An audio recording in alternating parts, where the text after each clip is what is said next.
예, 오늘 수능 시험이 있는 날인데, 예, 우리 당에도 참, 고3인 당원들이 최근에 많이 생겼습니다. 예, 우리 고3인 당원들이 모두, 좋은 성과가 있기를, 기대하고, 무엇보다도 우리 당원이 아닌 고3들도 지금까지 노력한 만큼, 성과를 내어서 다들 뜻하는 바를 이룰 수 있었으면 좋겠습니다. 제가 SNS 썼지만은, 시험 보는 김에 점수 잘 받으면 좋습니다. 다들, 조금만 더 노력하면 좋은 결과 얻을 수 있을 거라 생각합니다. 각종 여론조사에서 우리 후보의 경쟁력이 매우 높게 유지되고 있습니다. 하지만 최근에 일부 여론조사의 추이를 보면은 조정 국면에 접어드는 추세도 나타나고 있습니다. 우리 후보의 경쟁력에 대한 부분이 아니라 기술적인 어떤 조정이기 때문에 다들 동요 없이 우리의 목표인 정권 교체를 향해 정진했으면 좋겠습니다. 그리고 최근에 우리 당의 지지율이 민주당과 상당한 격차를 유지하면서 당 전반에 다소 들뜬 분위기가 감지되고 있습니다. 그렇기 때문에 이럴 때일수록 모든 낮은 자세로 정권 교체를 위한 행보에 나설 것을 주문하겠습니다. 그리고 최근 이제 선대위 출범을 위한 논의가 진행되고 있습니다. 선대위가 출범하면 곧바로 우리 당의 신지지층인 2030에 대한 적극적인 소통을 재개해서 다시 강화하고 무엇보다 우리 후보에게 정말 오랜만에 정말 높은 지지율을 보내주고 계시는 전라도 지역의 국민들께 새로운 방식의 직접 접촉을 준비하고 있습니다. 보수가 새로워지고 지금까지 보수에게 곱지 않은 시선을 보내던 분들의 마음을 얻는 것이 바로 선거에서의 확장성이고 이것이 승리의 지름길이라는 것을 믿습니다. 그리고 한기호 사무총장께서 지금까지 공평정대하게 정당 사무를 운영해 오셨습니다. 그간의 노고에 정말로 감사의 의사를 표하고 대통령 선거 과정에서 후보 측과의 소통을 원활하게 진행하자는 취지로 오늘 4선의 권성동 의원을 후임 사무총장에 선임하게 되었습니다. 후보는 그 과정에서 저에게 지금까지 당에서 진행해온 지방선거 관련 개혁 등 여러 당무를 연속성 있게 추진해야 한다는 뜻을 강조했습니다. 따라서 모든 사무처 당직자는 공직후보자 자격시험 및 소위 비단주머니를 위시한 각종 선거 준비 사무에 차질이 없도록 계속 정진해 주시기를 주문드리겠습니다. 어제 국회 법제사법위원회 전체 회의에서 지난 9월 23일에 우리 당이 발의했던 대장동 특검법이 끝내 상정되지 않았습니다. 당초 상정되기로 예정되었던 법안이었음에도 불구하고 민주당이 전혀 타당하지도 않은 엉터리 이유를 대면서 상정 저지에 나선 탓이었습니다. 이재명 후보가 입으로는 예외 없는 특검을 말하고 민주당 원내대표도 대장동 특검법을 피할 생각이 없다고 말은 했지만 이러한 말과는 전혀 딴판으로 민주당은 특검법 협상을 위한 여야 원내대표 회동을 일주간이 지나도록 거부하고 있습니다. 그러더니 아예 국회 법사위의 특검법 논의를 위한 상정조차 가로막고 나선 것입니다. 민주당은 대장동 몸통 잡는 특검법은 반대하면서 대장동 방문 같은 쇼를 벌이고 있습니다. 자다가 봉창 두드리기 같은 생뚱맞은 행태입니다. 민주당이 이처럼 횡설수설하면서 엉뚱한 쇼를 벌인 이유는 대장동 몸통인 그분이 누군지를 민주당도 잘 알고 있기 때문일 것입니다. 특검에는 누구도 예외가 될 수 없습니다. 대장동 몸통 그분을 포함해서 핵심 관계자 소위 50억 클럽에 지칭되는 사람, 법조계 인사 한 사람 한 사람에 이르기까지 특혜와 비리에 관여되었다면 지위 고하를 막론하고 법적 책임을 물어야 마땅합니다. 경찰, 검찰과 민주당의 조직적 방해로 지금까지 그분은 철저하게 숨겨지고 있고 실체 진실 규명을 위한 특검은 벌써 2달이나 지연되고 있습니다. 증거를 낱낱이 인멸하고도 남을 시간을 벌어주고 있는 것입니다. 검찰은 지난 두 달 동안 고작 유동규, 김만배, 남욱 3사람을 구속시켰을 뿐이고 국민들은 검찰 수사에 대한 신뢰를 완전히 이제 버렸습니다. 민주당은 오로지 쇼로 국민 관심을 돌리겠다는 생각인 것 같습니다만 쇼타임은 이제 끝났습니다. 국민들은 지난 5년간 민주당 정권의 막장쇼를 질리도록 봤습니다. 이제는 막장쇼 끝장내고 사실에 기반한 다큐멘터리를 통해서 잃어버린 폭정 5년을 정확하게 진단하고 이제는 공정과 상식이 살아 숨쉬는 나라다운 나라 만들어야 할 때입니다. 민주당은 특검 저지용 국민 기만 시효를 중단하고 즉각 특검법을 수행할 것을 다시 한번 촉구합니다. 오늘 우리 막내가 수능을 보는 날입니다. 사실 어제부터 온 가족이 다 숨소리조차 내지 못하고 있는 상황인데요. 오늘 저는 계속 지금 대화를 하고 있지만 마음속으로는 아들을 위한 기도를 하고 있습니다. 모든 어머니, 모든 엄마와 아빠가 같은 심정일 거라고, 저도 예측을 하는데요. 오늘 저는 사실은 아이를 통해서 오늘 수능 보는 모든 아이들의 엄마와 같은 심정으로 응원하고 있습니다. 오늘 시험을 잘 치렀든, 나중에 끝나서 시험을 잘 못 치렀다고 생각을 하든 상관없습니다. 오늘은 그냥 과정일 뿐입니다. 그렇기 때문에 이 과정에 있어서 조금 마음이 좀 좋지 않더라도 또 좋더라도 그거는 그냥 스쳐 지나가는 하나의 과정이라고 생각하고 용기를 냈으면 좋겠습니다. 이거는 그냥 시작이다. 또 하나의 시작이다. 이렇게 가벼운 마음으로 모든 아이들이 오늘 수능 마치고 행복했으면 정말 그런 기도하는 마음으로 오늘 하루를 보내려고 합니다. 대장동 얘기를 조금 또 드려야 되겠는데요. 대장동하고 똑같은, 대장동보다 더 심한 백현동, 옹벽 아파트, 이 옹벽 아파트에 대해서 우리를 가장 먼저 놀라게 했던 인물이 김인섭이라는 사람이었습니다. 이재명 후보의 과거 선대본부장을 지냈던 분인데요. 이분을 영입한 회사의 최대 주주인 정모 대표라는 사람이 받아간 배당금 액수만 700억이 넘습니다. 그래서 많은 분들이 이것도 뭔가 있구나. 이거 특혜가 있는 거 아니야? 이렇게 의심을 했었습니다.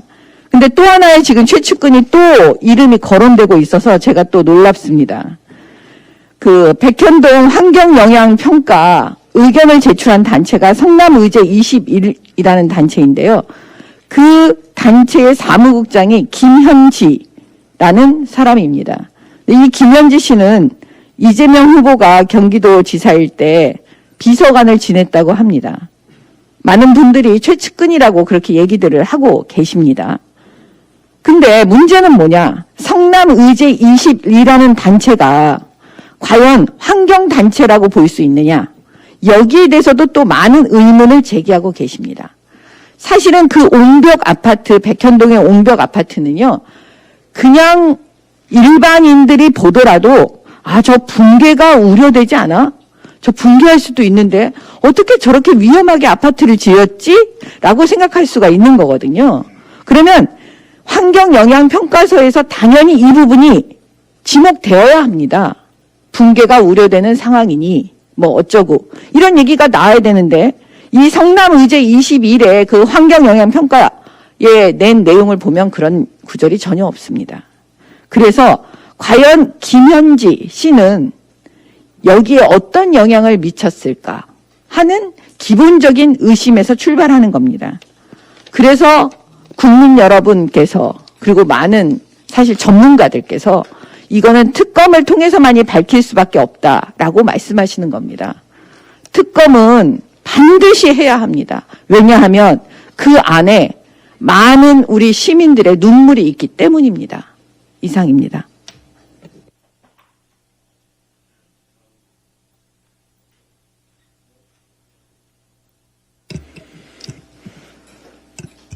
오늘 수능일 우리 수험생 여러분들의 좋은 성과를 바라면서 여러분들의 미래의 꿈을 힘차게 응원합니다.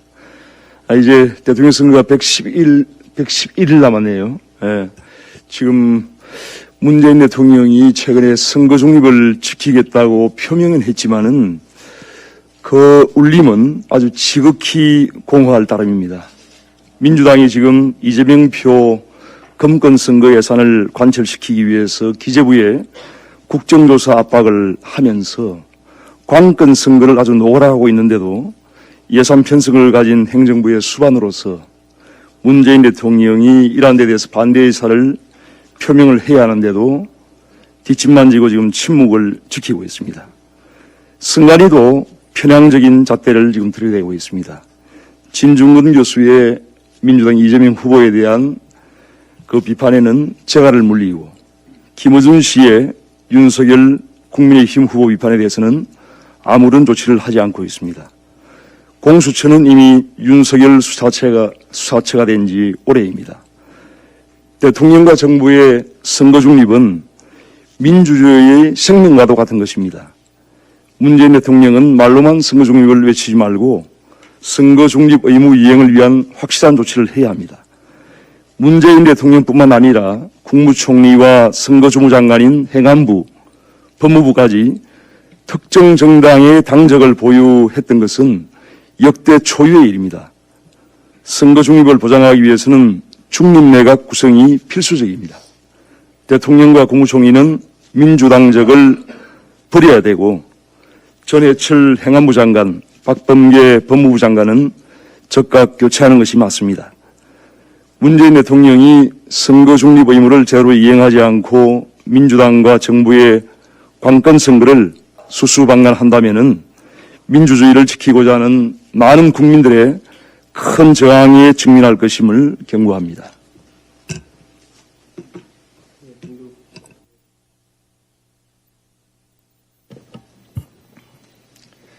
문재인 정부의 무능이 우리 국민들에게 끼치는 고통은 그 끝이 보이지 않습니다. 10월 소비자 물가는 지난해 같은 기간 대비 3.2% 상승했습니다. 2012년 1월 이후 9년 9개월 만에 가장 높은 상승률을 기록했습니다. 서민 체감 물가로 알려진 생활 물가 지수는 4.6%나 상승했는데 이 또한 10년 7개월 만에 최고 수준입니다. 물가 상승 중에서 특히나 국민 생활과 가장 직결된 부분은 바로 밥상 물가입니다. 특히 쌀의 경우 문재인 정부 출범 초기인 2017년 6월 기준 20kg짜리 쌀 한 포가 34,000원대였습니다. 그런데 최근 쌀 20kg 한 포가 61,000원대까지 치솟았습니다.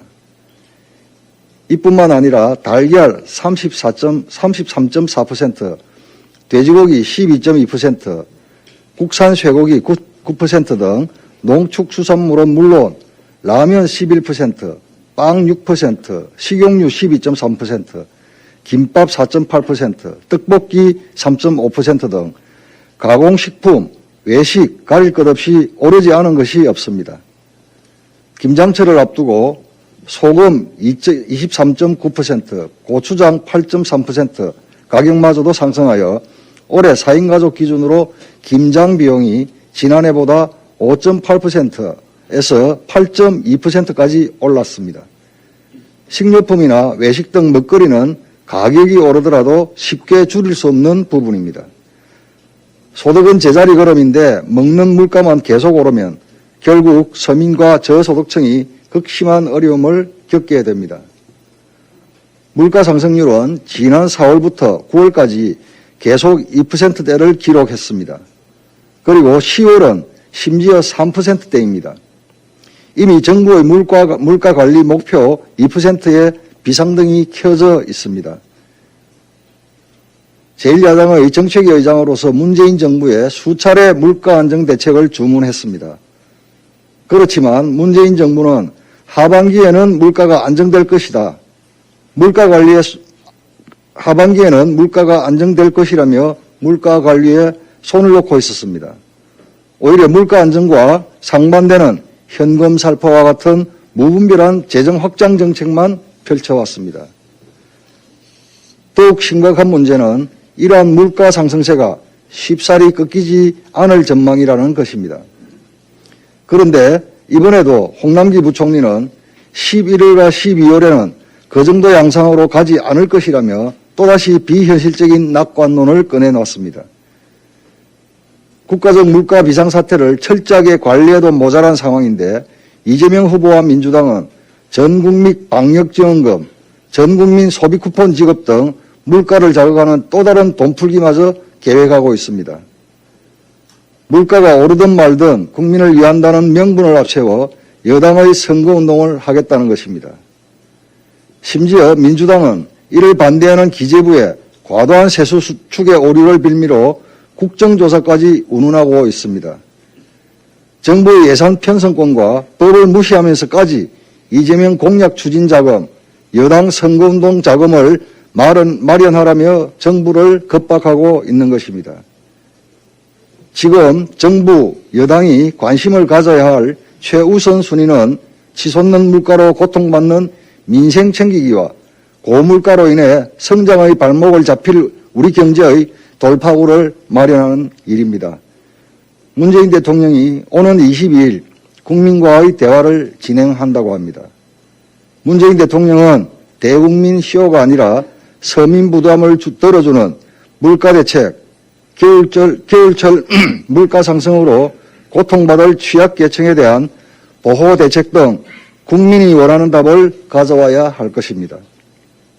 이와 함께 이재명 후보와 민주당에는 국가 경제와 민생을 피폐하게 만들 돈 없는 포퓰리즘 공세를 즉각 중단할 것을 촉구합니다.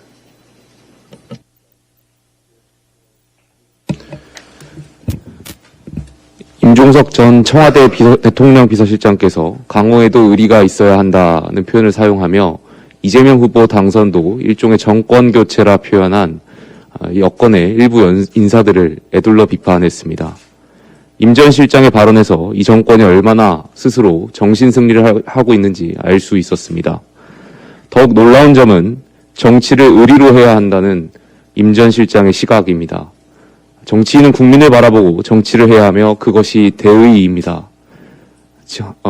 지금이 봉건제 시대도 아니고 오로지 권력자만을 바라보며 의리로 하는 정치는 말 그대로 소의입니다.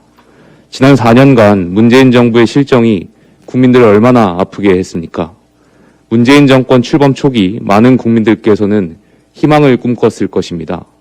민주화를 몸소 쟁취한 586 운동권 정치인들이 정권을 잡을 만큼 사리사욕을 챙기지 않고 진정 국민을 위하여 정치를 하지 않을까 희망을 가졌었습니다. 하지만 이들이 보여준 내로남불과 무능에 국민들의 희망은 배신감과 분노로 바뀌었습니다. 문재인 정권과 더불어민주당은 무능했고 부패했습니다. 이런 현실을 부정하는 것인지 제대로 직시하지 못하는 것인지 잘 모르겠습니다만 문 대통령 주변에 잘못되었으면 잘못되었다고 직언하는 분이 없으니 이토록 편향된 이념에 사로잡혀 실패만 거듭하는 것 아니겠습니까? 국민들을 아프게 해놓고 죄송하다고 용서를 구하지 못할 망정 뜬금없이 의리를 내세우며 자화자찬하는 태도를 보니 기가 찹니다. 내년 3월 9일은 국민이 정권을 심판하는 날이 될 것입니다. 편협한 사고에 사로잡혀 호가호위에 전념하지만 마시고 당장 시내로 나가 불특정 다수와 한번 이야기해 보십시오. 정권을 칭찬하는 사람은 쉽게 찾기가 어려울 것입니다. 그것이 민심입니다. 강호의 의리 운운하기 이전에 국민들께 무능과 부패에 대한 용서부터 구하십시오. 이상입니다.